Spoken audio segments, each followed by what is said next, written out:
Good morning, everyone. Welcome and thank you for joining us. Today's webinar is about the Choice Plus program, new tools and online education to enhance the mealtime experience in long-term care. It will be presented by Dr. Heather Keller from the University of Waterloo and the Schlegel-UW Research Institute for Aging. There is a PDF file of the handout for this webinar, which has the slides and a place to write notes. It is in the handouts box on the right-hand side of your screen. You might have to click on the arrow beside where it says handouts to get the box to expand so you can see the PDF file. I'm Kate Duchek, a project officer with the Schlegel-UW Research Institute for Aging, the RAA in Waterloo, Ontario, and I'm your moderator for this webinar. This webinar is brought to you by the Center for Learning, Research, and Innovation in Long-Term Care program at the RAA. The RAA is a charitable nonprofit foundation that links research, training, and practice to enhance care and quality of life for older adults. The RAA supports practice-relevant research and mobilizes evidence so it can inform programs, be integrated into education and training, and influence practice and policy. As a program of the RAA, Center for Learning, Research, and Innovation in Long-Term Care, the CLRI, aims to enhance the quality of care and life in Ontario long-term care homes. We're able to do this thanks to funding from the Government of Ontario. And here's a little bit about me. I first walked into a long-term care home in the early 2000s when my grandmother, who was living with Alzheimer's and Parkinson's diseases, could no longer stay in her apartment. Soon after that, I started studying gerontology to ensure that long-term care communities are enjoyable places to live, work, and visit. So I'm very happy to support the RAA and CLRI and to be connecting with you all this morning. And we're very excited to have Heather leading this webinar today, and I will turn it over to her now. Great, thanks very much, Kate. I hope everybody can hear me okay. So it's my pleasure today to speak with you about the Choice Plus program, and it's been a project that's been evolving over several years, and we're actually now doing some current research. I just want to update you on some of the materials we've created, as well as the current research we're doing and where the program is going over the next little while. So first off, I'd like you to take a moment to just think about a recent mealtime that you really enjoyed and what made it so enjoyable. And so there should be a poll that you can take in just a moment. We've got a few options for you to choose: the food itself, the people you ate with, the location, the atmosphere, and not having to cook, or if there was another reason why that you made that meal very enjoyable. If you could please fill it in on the poll, that would be terrific. Great, thanks, Heather. And all the poll options for you all should be on the screen now. And like Heather said, if you just want to pick which options you feel best apply, and we'll show you the results in just a few seconds.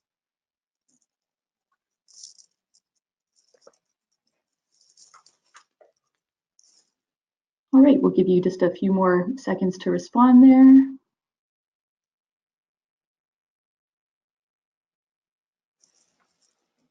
Okay, great. And the poll options should be showing on your screen. So it looks like a lot of you are saying that what made a recent mealtime most enjoyable were the people you ate with, followed by the atmosphere, the food, the location, and not having to cook. And I'm just going to look into the chat box there to see if anybody had any other responses. Somebody else there also agreed with the idea of not having to cook, and I think we can all relate with that. So thanks everyone for sharing your thoughts to that question. Thanks, Kate. Okay, so now that we have a sense of what you as colleagues on the call and participants think about in terms of what makes a mealtime enjoyable, we're actually going to be focusing in on specifically those parts that are more the social and relational piece, which was the people you eat with and how the meal actually happens that makes it an enjoyable space. Meals are considered or defined actually as occasions when two or more people gather together primarily for the purpose of sharing food consumption. But we all know that meals have a lot more behind them than just the food itself. So sociologists have done a lot of research in the area of meals and what it means to community and to families and to traditions. They've identified that meals really have a lot of patterns with symbolic meaning. I'm sure in your house there's a table where the male figure sits and the female figure sits and where the children sit, for example, or where the grandparent sits. And so that has symbolic meaning sometimes. It also is an opportunity for socialization. It's a way that families stay connected, a way that they actually can bring up children in the values of the family. It certainly provides a sense of belonging. So when thinking about eating with colleagues, you feel like part of the group when you are eating with them. It can be a time to de-stress after a day that's hectic and challenging, and a buffer for the challenges that happen in a family, even in terms of stress.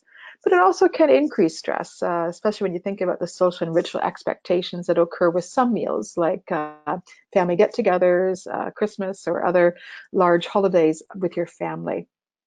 The point being, though, is that mealtimes are more than just the food on the plate. There really is this idea of this social interaction, this connecting that happens, this building a relationship. And this is what I call the promise of mealtimes. So right from when we are raising young children to living with parents and eating with grandparents and others, it's really about this promise of connection and opportunity to be in a membership of a group where you belong. The reality for many residences is that the promise of mealtimes is not as evident as it could be. This research was done by one of my students at the University of Guelph when I worked at that facility, and identified that when people moved into long-term care, we were following families living with dementia in the community, and as they moved into retirement homes or long-term care, what they said to us was that this is not what they necessarily thought a mealtime should be like. It felt very institutional. Specifically, there was a real systemization of the meal. It wasn't as casual and informal as it was at home. There now was a lack of control of when you eat, where you eat, with whom you eat, and what you eat. Individual preferences are often lost with the need to provide for the many in the dining room, for example, in terms of food preferences or timing when eating is done. Regulations and policies often override what the resident wants, and so timing of meals, for example, are not necessarily always meeting the resident's needs. They might be more in keeping with the home's needs in terms of staffing levels and things like that, but also regulations with respect to having everybody come to the dining room. That might not be someone's preference, for example. So these policies and regulations we have in place to protect individuals can also lead to perhaps it being more institutional. As well, we have to adjust to dining with others, and dining with others continually changes as well in long-term care. People will come and go at your table or in your dining room, and having to constantly adjust to that change in relationships and who's present is a challenge. Finally, we know that there's often more of a task-focused approach to meals rather than a relationship-centered care approach. We have 20, 30 people in a dining room with team members there assisting and providing care. And to have that happen efficiently in a timely manner, it often is very task-focused, getting things done rather than how they are done that will actually support individuals. The research has not done a lot of work in the area of relationship-centered care, but there is some work in the literature published around person-centered care at mealtimes. And so person-centered care, defined by the research at the time when we did this review, was providing choices and preference for folks, supporting independence, promoting the social side of eating, and showing respect. And so person-centered, as we know, is an area that we're trying to move towards for sure in long-term care, but I'm going to suggest we want to push forward into more of what we call relational care or relationship-centered care, and that's the way caring happens. So before we get into the next part of our slides, I'd just like you to take a moment to think about something you may have done to make mealtimes more enjoyable for residents and team members in your home if you're working in a home right now. So give you a few moments to fill that out. It's an open box option for this. All right, thanks, Heather. And like it shows on the screen there for all of you thinking about your response to this question, just type it in the questions box on the right-hand side of your screen. You might have to click on the arrow beside where it says questions to get the box to open.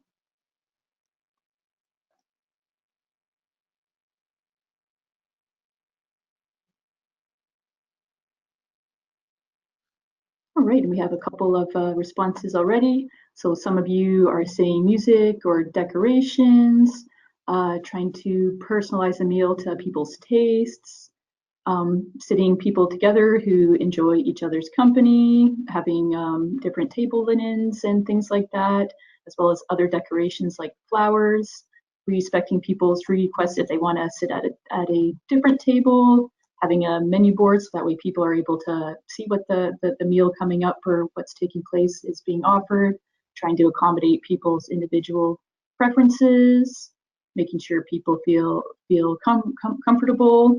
Somebody else is saying this type of year we like to do barbecues for the outdoor experience when it's a nice day. And as well, somebody else is saying that a chef comes around the dining room and speaks with people. Great. So those are really good examples of both person-centered, relationship-centered, and relational. And I must say, I don't have a slide that actually differentiates the three of those, but the person-centered is really about the preferences and choices of residents being paramount. Relationship-centered is about trying to acknowledge and build the relationship around a resident, including family members and team members, and how that actually leads to the social network around a resident and helps their well-being and quality of life. And relational care is what we do at a home level to actually support both that person-centered and relationship-centered care. So for example, our policies that we might have, or the idea of putting the effort into having barbecues, it leads to a whole different environment that changes then that person-centered as well as relationship-centered care that's happening in the dining room. So that's great. Thanks for those ideas. So I've worked in this area for, I hate to say it, a long time now, about 30 years. And there's been an evolution, certainly in the last 15 years, especially with respect to how we move towards person-centered, relationship-centered, and relational care at the mealtime. And so the first phase that I've seen happen, and I think it's important it goes in these phases as well when you think about your own change, is a physical space, making it feel less institutional. So home-like, dining cloths, dishes, and decorations. Those are absolutely a foundation for the next pieces of more relationship-centered care and making it feel like home. But again, it's not enough necessarily to just change those physical features. They're certainly very important and can affect how care happens, but they're not enough to change the way care happens.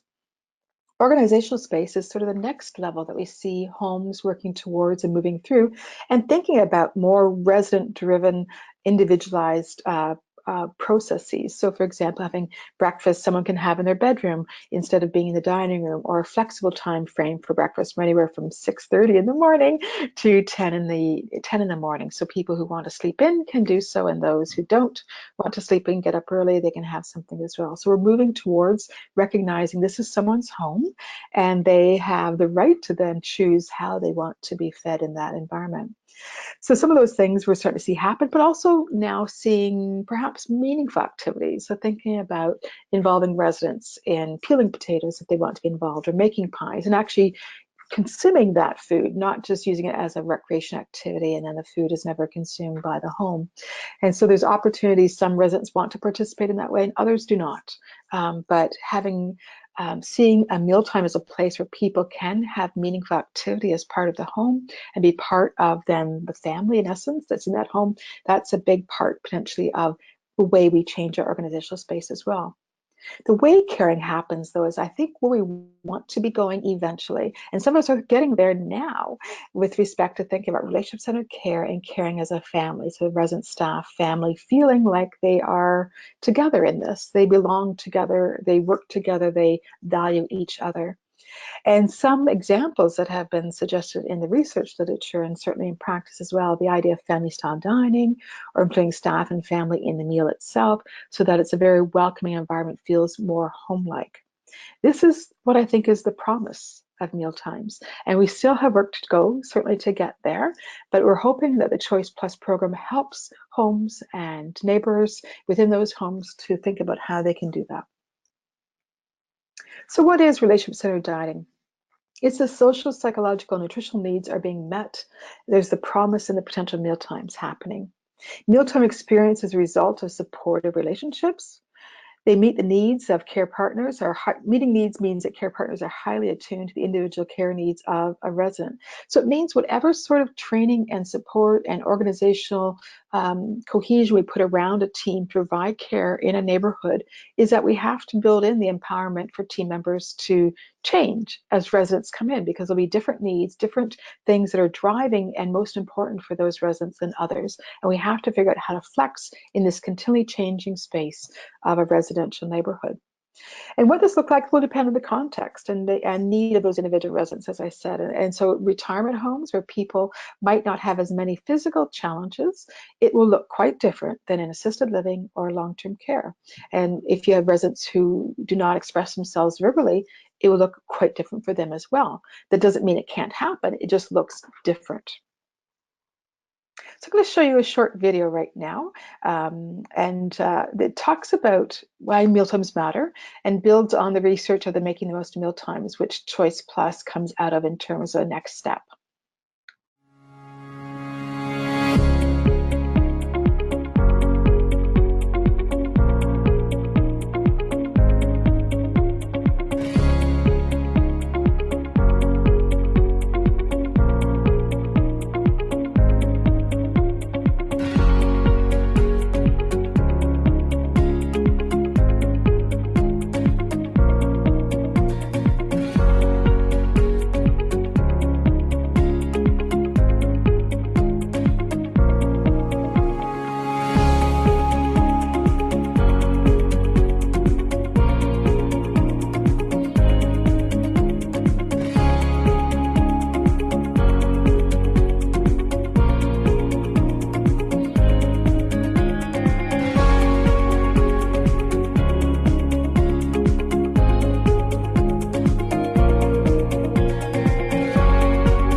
Great. So you can actually, that was actually released March of last year. And when we had the two checklists, as you saw in that clip, we, and this webinar today is actually to announce some of the other key features that we've been working on the last year to support making change in your dining rooms. But the key point being that this was the first study, the Making the Most of Mealtime study was the first study to show that the way caring happens will impact food intake in a large way when we did a large study across Canada.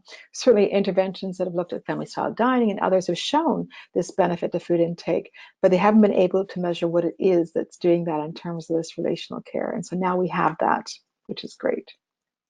So some key findings about some mealtime practices. And so we have this mealtime scan that we use as an observational tool to identify what's going on in the neighborhood that might be leading to a better environment for eating. So physical space, social interaction, as well as what we call this relational checklist, which is basically taking the idea of some things can be more task focused versus more relationship centered, and to get a sense of things that can be improved upon that are observable. Sorry for that. That can be changed. And so, for example, assigned seating you can see is a common practice. Requested if wanted a protector. So I'm just trying to move the panel that I've got in front of my slides here so I can see. So assigned seating, very few people in this study of over 600 people did not have assigned seating. It was a very common thing that assigned seating was always present for folks. And requested if wanted a protector was also quite common. And but not as common as it could be. It should be almost every resident, I would think, that we want to have requested protector for folks. Receiving meds at mealtimes is a common practice that we have. Including social conversation with staff, it's pretty common at 45%, but it hopefully could be higher than that. Receiving assistance when people want to leave also happens quite frequently. Having the dishes removed when they're finished happens quite frequently. But some of the more relational centered ideas could be less are less common. For example, told what they're eating when they're assisted. That wasn't always happening for the residents that were part of the study. So some things that we can certainly work on and make improvements on. So we have another poll at this point. What are some of the things that stand in the way of providing relationship-centered meals for you in your home? And we've got some options here to choose from, but also an other box for you. So feel rushed or don't have the time. Physical space of the dining room is a challenge for you. Home standards and policies. Residents have challenges with verbal communication.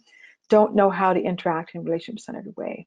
So what are your thoughts about how, or what are the things that stand in the way of providing relationship-centered meals? Great, thanks, Heather. And as well, if you all out there find that response that you are thinking of doesn't fit with any of these poll options, then just type in your response in the questions box that's on the right-hand side of your screen there. All right, thanks for responding to the poll, everyone. So it looks like most of you, as you should be able to see on the screen here, say that some of the things that get in the way of providing relationship-centered meals are that you feel rushed or that you don't have time, followed by the physical space of the dining room, that residents who have challenges with verbal communication, the home's standards and policies, or that maybe you don't know how to interact with the people there in a relationship-centered way. And as for those of you who put in any other options you were thinking of into the questions box there, someone said when PSWs are working short, or when people have a lack of compassion, that there's not enough staff in the dining room to provide assistance, that staff or team members think residents are too confused to make a choice, which in fact isn't always the case, as this one person noted here. Other things that stand in the way are the physical space of the dining room, that the staffing resources for dining, and that staff or team members can be too task oriented. Great, thanks for that. And so it's interesting that the feeling rushed and don't have time is the most common one, and it's certainly some of the things that relate to relationship-centered care, the way things happen. Don't take a lot more time to, as you're providing assistance to someone or serving food, you can still smile and engage with folks. And then the other one, the idea about verbal communication for persons that don't have that. How do you interact with them? We still interact with folks in terms of making eye contact, speaking with them, even if they don't respond back verbally. Those are still things we can do that support an individual, make them feel like they belong, which is our goal. So what is the Choice Plus program? It's a relationship-centered approach, and it engages the home in self-reflection, collaboration. Essentially, it has a home thinking about a neighborhood, specifically within a home, think about what it is they want to do, what they need to make change with respect to the current residents and team members they have, and the physical space that they have and may not be able to change a lot about. What can they do to still move forward in terms of providing more relationship-centered care? So it's very much tailored to the neighborhood, and one home to another is not going to be the same at all, or neighborhood even within a home. It has 6 guiding principles, this idea that these 6 things we think lead to that promise of mealtimes. So connecting, honoring dignity, offering support, identity, creating opportunity, and enjoyment. So I'll go through some slides quickly to show you what these things are, so we can have a bit of time for a discussion at the end as well. So what is connecting? It's basically a feeling, a sense of togetherness and belonging with others. So people feel like they belong in the dining room. It's a place they want to be. And so there's a variety of ways we can make people basically feel acknowledged that they are a person in this space and they're welcome. And so things like calling the resident by their name and whatever their preferred name is. What is honoring dignity? It's respecting and residents' choices, decisions, and actions. This is this idea about preferences and the person-centered or resident-centered care that we want to provide. And even when a person has dementia, providing them with that option, or at least giving an option, even if it may not be a verbal response, right? So speaking discreetly with team members about a resident's needs is also respecting folks' dignity in terms of the way that we provide care. What is offering support? It's adapting to what a resident needs in that moment, recognizing that meal to meal, day to day, there might be variances in the way that someone needs support, and being trained to recognize that by over providing support, you're actually removing independence from a resident and not providing that opportunity to make choice. So, for example, for the person, the idea of not offering choice to persons with dementia who might not be able to respond quickly, being basically trained so that they know how to offer those choices in a way that actually gives time for the resident to make that choice. And even if they can't verbalize, they might indicate in other ways that they want the one food option versus the other. What is identity? It's the recognize that each resident is unique. So this idea about knowing what people's preferences are and providing their favorite choices on hand or the options that they like best. That would be a way of promoting someone's identity. So they say, for example, it's very important that someone be dressed nicely for a meal, even when the person has severe dementia. Putting that effort in to support that resident to feel like they are dressed in a way that they want to be in the dining room is important. Creating opportunities is ensuring that residents feel they have a meaningful role and a sense of purpose. And this comes from our understanding that people want to be part of the family. So this could be anything down from a resident who typically requires most eating assistance, but giving them the opportunity where they can to hold the cup, for example, or hold a piece of bread because it makes them feel like they have control over their situation. And there's certainly different ways of providing eating assistance so that a person feels more in control, like hand over hand or hand under hand techniques.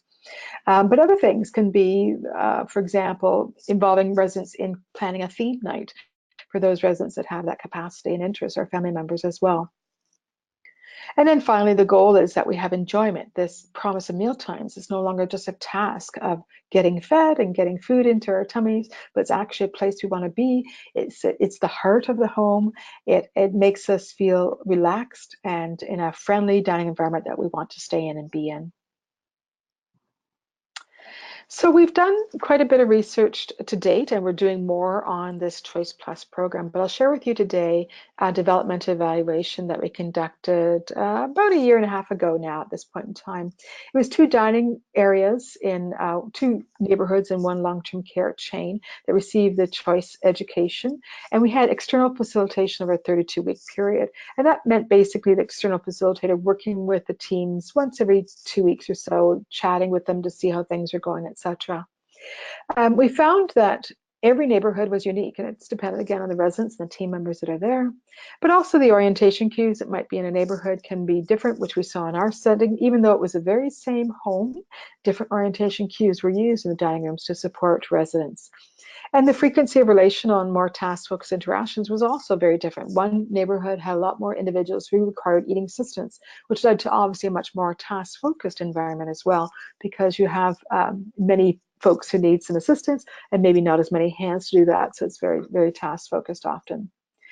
What we saw over the time frame of the study was that there are improvements in the meal times in terms of music being used that help the ambiance, more relationship-centered care processes during meals and during cleanup, changes to the physical dining space to make it more home-like, and the overall ambiance went up in terms of its score for our mealtime scan tool that we use for observations.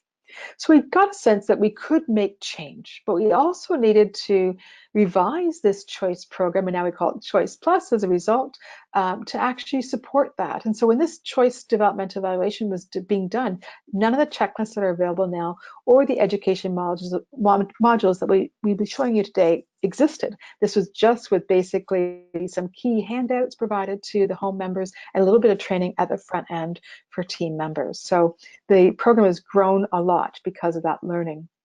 So currently the Choice program has these components. Right now we're working with a pilot study in Ontario with 3 homes, and we're using an external coach or facilitator to support the teams to make change on their own. We use the choice principles, of course, thinking about all the many changes that can be happening in a neighborhood to make it more relationship-centered and more enjoyable for residents and team members. We now have the education modules, which we'll show you briefly in just a moment. We suggest that a home in a neighborhood that's wanting to make these changes create a choice dining team, which basically is the group who makes the change happen. They're the ones who decide what it is we want to change by consulting with their team members, residents, and family members. What is it most important that we need to change to lead to a better mealtime environment for our residents? And they're the ones who actually work that change with the support of the coach. Mealtime champions are folks that are right in the dining room during a meal. And so this is the healthcare aides or PSWs or dietary aides that are in that dining space that can attend to that space when a meal is actually going on, and support their team members who are not champions, but have hopefully been trained on the choice principles about how to engage and support a positive mealtime environment. A large part of any change management activity is knowing what's going on and using data to support changing that practice.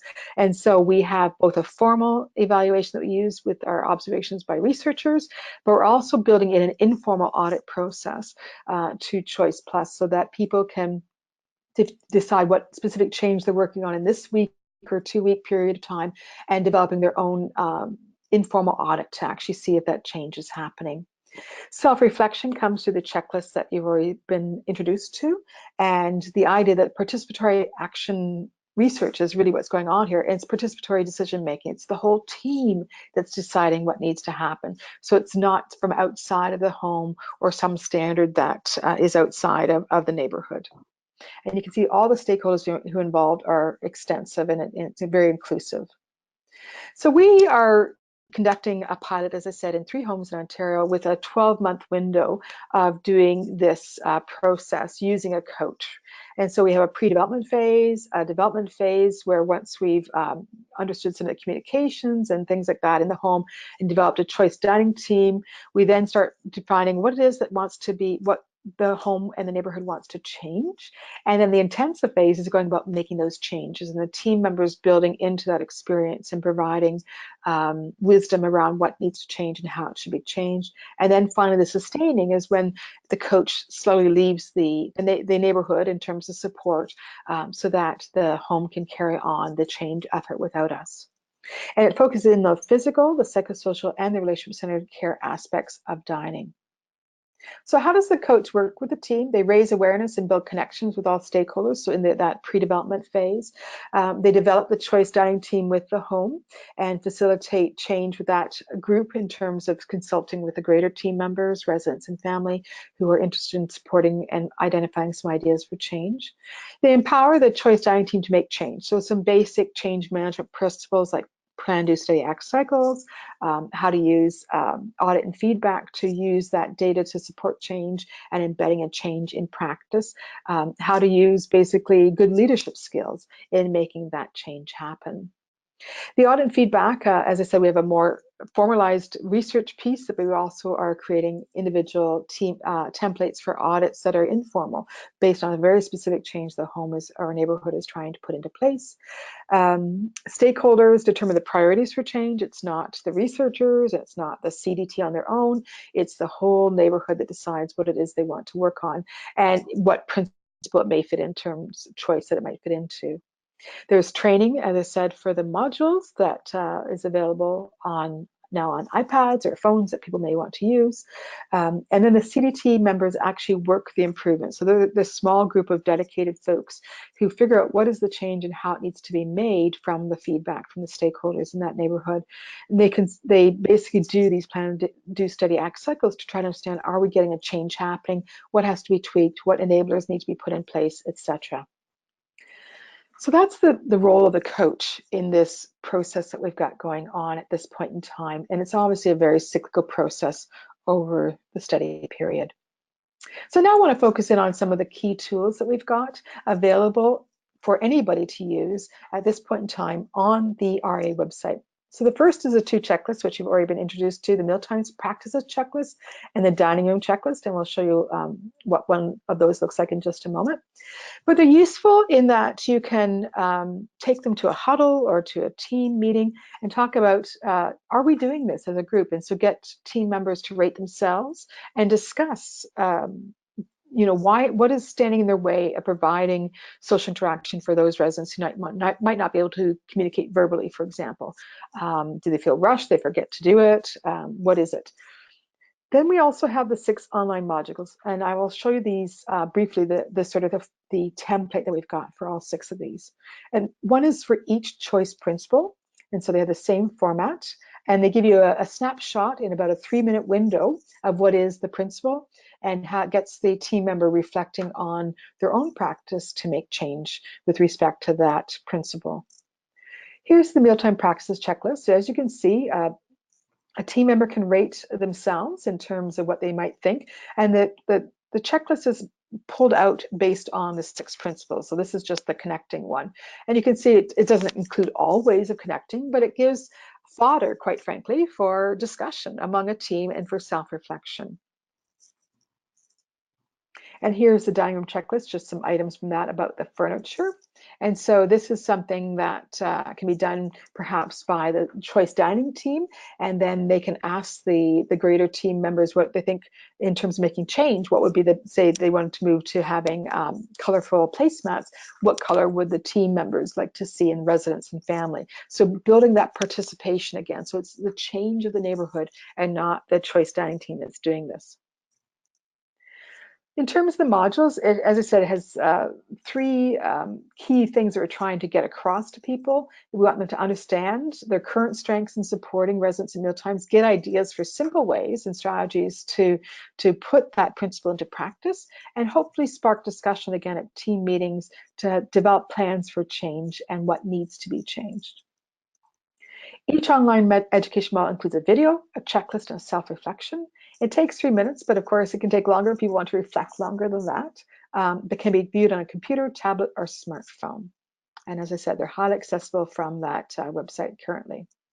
So just what do they look like? It's actually the same team that created our Mealtimes Matters video, created these for us. And so the very same look and feel with the characters, etc. So there's a this is just a screenshot of the connecting. You can see there's a small video that's embedded within the module that gives a sense of what connecting means. Then there's a self-assessment where a team member can write down, today at mealtimes, did they do any of these things with residents? So we would suggest that you could use these tools as education. You might do all 6 at once and then get the team to think about what they want to focus in on. And you might decide right at the beginning, we really want to work on connecting, and use that tool as in a more in-depth way with a checklist and with team discussion about how to make change and think about barriers that need to be removed and what things will enable a creative solution to support that connecting that you want to have happening in a neighborhood. So where are we going next with Choice Plus? We recognize that a coach model likely isn't feasible long term. We're certainly learning a lot by having 3 very different homes participating in this pilot and getting a sense of what are some of the tools and things that should be available to those teams, such as the audit templates, for example. So we have decided to actually develop a Train the Trainer program that we're hoping will be available later this year based on this Choice Plus program. And it'll be basically 1 day of training where you could send team members to come for 1 day. They'll get a sense of the principles, the tools that are available, but also how to make change and how to go about being a leader in that change process in their home. They then go away with some tasks to fulfill that we're doing currently in the Choice Plus pilot, such as identifying what needs to be changed with the team, thinking about how to make change happen, and developing a choice dining team. The idea is that we'll also develop a community of practice for folks so that, for example, once a month, there would be a call where people could call in and say, this is what we're doing and we need some advice on this, or here's what we're doing and it's great, we're succeeding and want to highlight that. And so the idea of a community of practice is that folks will be able to share ideas, get some support from us as external folks to the home as coaching, and support that change process for the home of those people that have been trained. And then the idea that approximately 3 months out, 4 months out, have a booster session, a half-day booster session where people come back in for retraining and further enhancement of their training to get some of the key ideas or challenges they're working with now, work through with the coaches offsite as a way to help reinforce those change practices.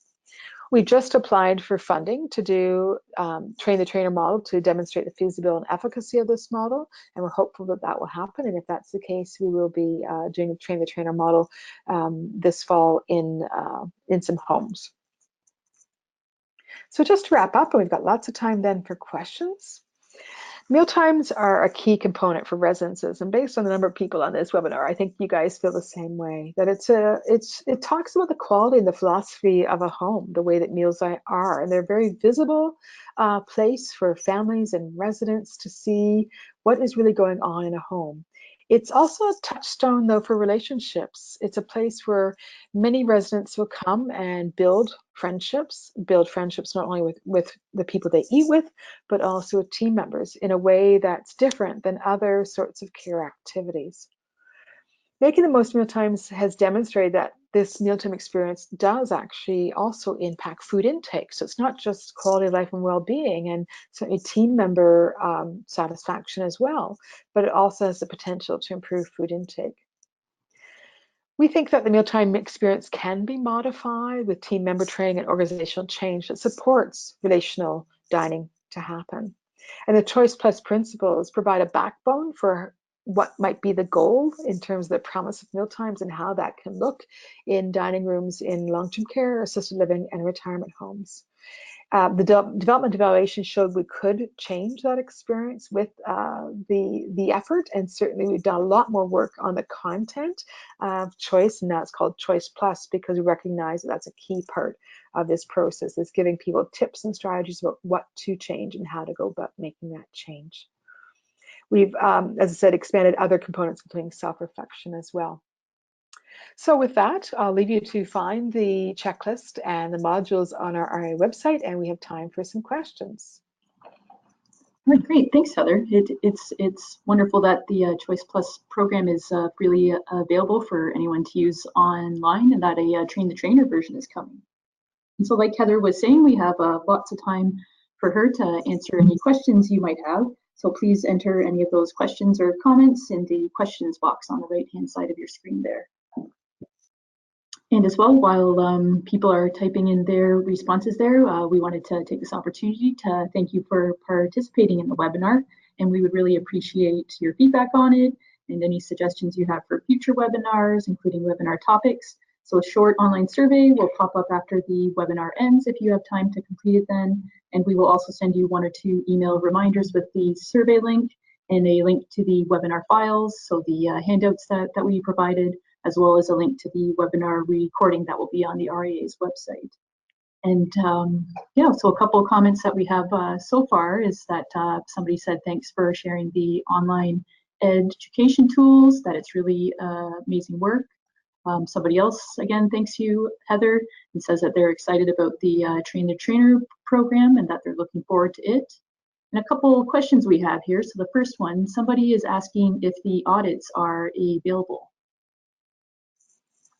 Sorry, someone's asking if the audits are available.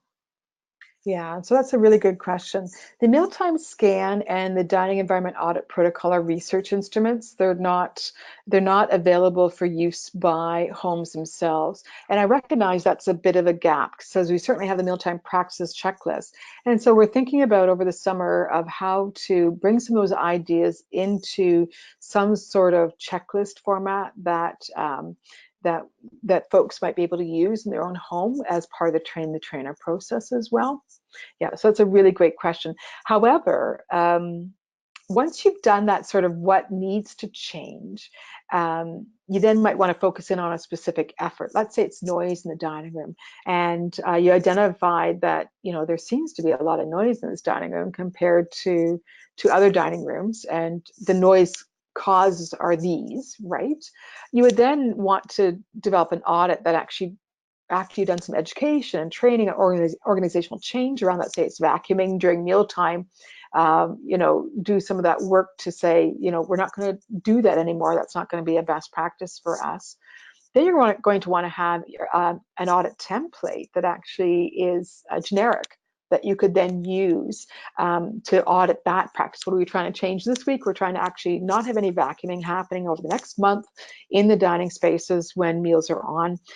We're not going to rush residents out of the dining room because we need to vacuum or clean up. And so you can then audit that practice and have the Choice Dining team members do that auditing sporadically for you.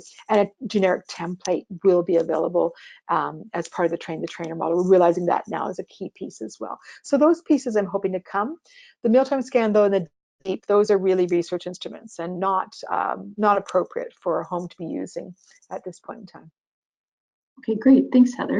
And we have another question here for you. Somebody else would like to know, how did you manage to get consensus on what the neighborhoods wanted to focus on? Yeah, that's a trick, isn't it? And so we have our first pilot home coming up tomorrow with our forum, and I can tell you better after tomorrow how it goes. So the developmental evaluation, we didn't do this sort of change management process. One, we weren't going in with the same understanding of how to do that. So now we do have that. But what we're doing tomorrow is a forum where we actually have some results that we've got from team member questionnaire. There's a team member dining experience questionnaire we've got. We also use the 5 questions from the quality of life tool in the inter-ride with residents and family members.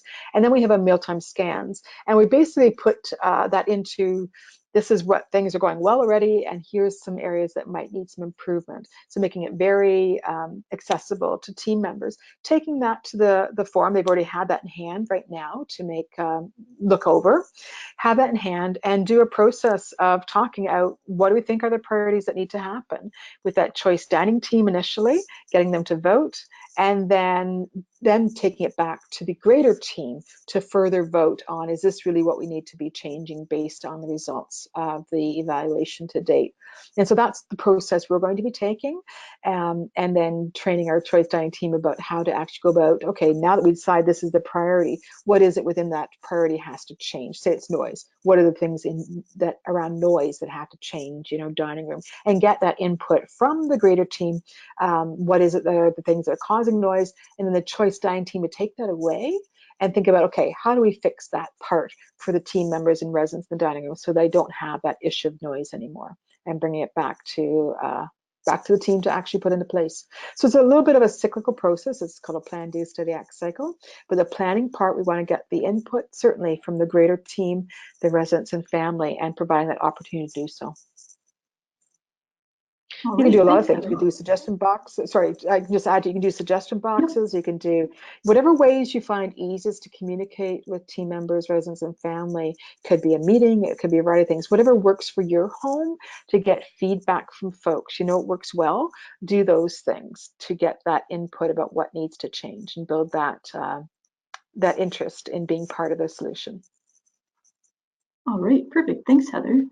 And then we have another question for you. Someone's asking, is there a video of the home that did the pilot study? She says at the Advantage conference, there was a video presentation of the team members who were involved in the pilot.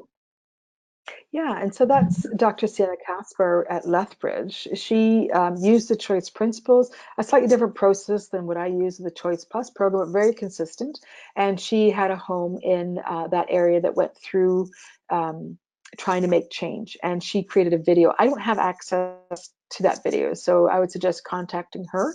But that's a great idea to think about, having a video with some of our pilot homes in our Ontario version of that to see their comments on the process about making change. So that's a great offshoot that we should think about. All right, and then we have another question and comment for you. So someone says, thank you so much for this great work. They're wondering if you have a sense of the number of residents in a dining room that is ideal, if there is a such thing. The person says they have an 80-person dining room with 2 sittings. Is there evidence to support smaller dining areas that are supportive of improved nutritional outcomes and are more functional for relational care?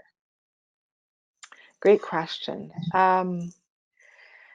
In our M3 study, I think we only had 1 very large dining room. So of course that didn't come out in the wash when we do the analysis to say size of dining room was important, because most of the dining rooms were about 30 residents. And so when there was that sort of cluster around that number, we didn't see a huge variation. But I would think, based on my experience, I think 80 is really large dining rooms. And certainly we see many retirement homes having large dining rooms, right? So the idea perhaps is, what you're trying to do is make a space that feels intimate, that feels that supports folks that are in that dining room to eat well. In retirement, when persons may not have dementia, that large room may not be as much of a problem. But we do know that as persons with dementia progress, especially in their severity, the quieter, the smaller, the more intimate the environment is actually better for them in terms of supporting that that mealtime experience. And then when they get requiring eating assistance, having an environment that's quite noisy, even if it's social noise, might be distracting for folks, right?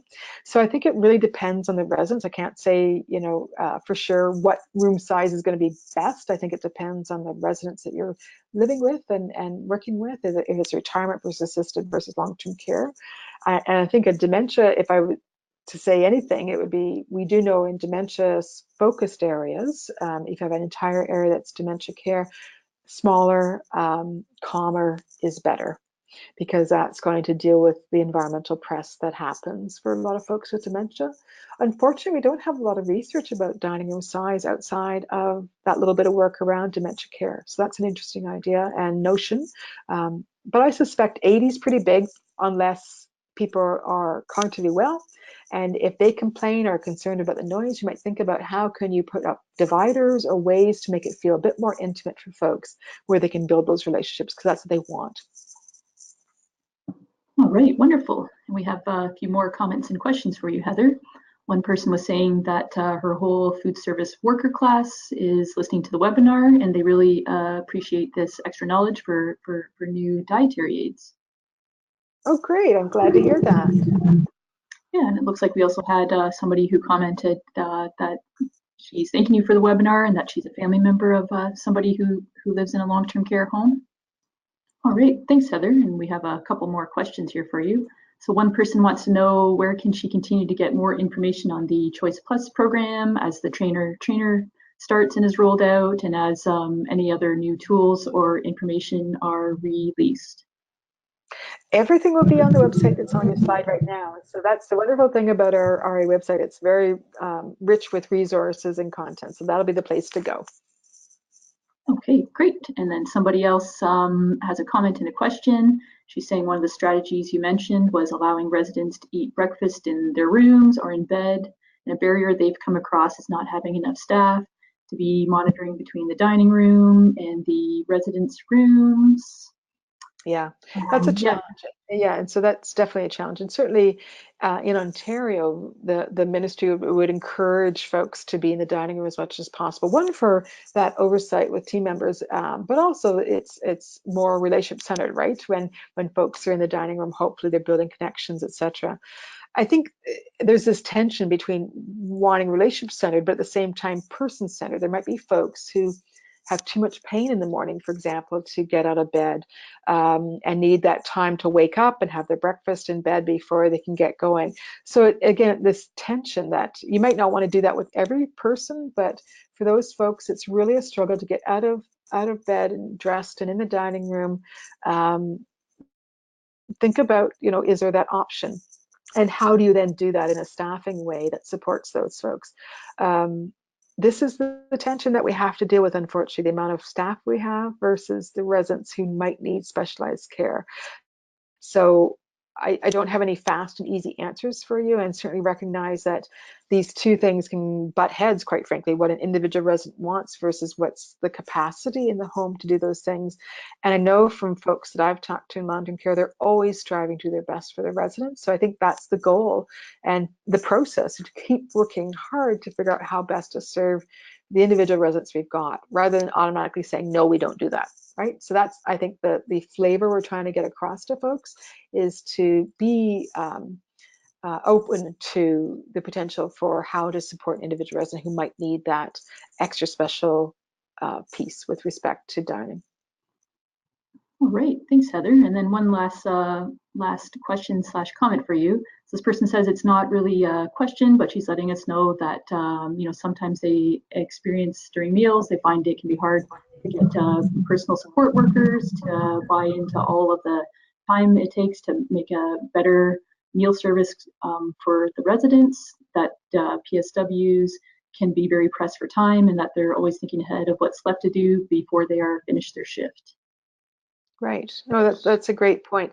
And so maybe starting with, I think I think team members are motivated, but sometimes they're not. Maybe they are very task focused because that's been their training to this point. So getting the mindset to realize we are in someone's home. My role here is to support that person in relationship as well as in the things that need caring for. But I think we're often training our PSWs and dietary aides on tasks rather than on the person. And maybe I'm wrong on that. I hope I am wrong. And so tasks are paramount rather than seeing someone who needs a bit of extra care and taking that time to be with that person that day. So I think it's changing that mindset that it is okay and it is all right to sit down at the end of the meal service and talk with a resident who's still working on their dinner and needs a bit of social interaction if you've got it, rather than rushing to clean up the dining room. So I think we have to change that mindset first off with residents, but also the organization. And this is why I say it's organizational change. The organization has to believe that this is sufficiently important, so they'll encourage that of their team members. There won't be, well, it's now 12:35. Why don't you have the main plates all out at this point in time and dishes going back down to the kitchen for cleaning? So there has to be that understanding at the organizational level as well that we're going to flex this time around meals because meals are the activity in this home. It isn't bingo that starts at 1:30. Certainly bingo is important. I'm not trying to indicate otherwise, but the point being that everybody experiences a mealtime, and sometimes you're going to have a little bit longer meal for those folks that might want to linger and socialize with team members. We should give them the opportunity to do that, and we have to think about that at the organizational level as well. So it's both the team member understanding, viewpoint, motivation to do it, but then the organization truly supporting it.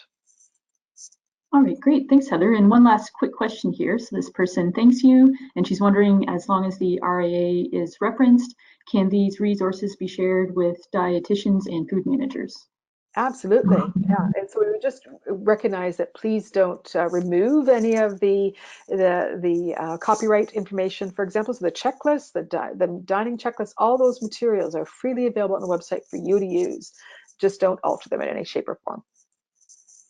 All right, wonderful. And so we're just going to wrap up the webinar since we want to be respectful of people's time. So thanks again to Dr. Heather Keller for sharing with us this very useful information that's sure to enhance meal times. And special thanks, as always, to Holly Hebner from the REA for her wonderful webinar support. And we're going to be ending the webinar now, but please get in touch with us anytime you have questions. And we hope you all enjoy the rest of your day. Thank you very much, everyone. Good day.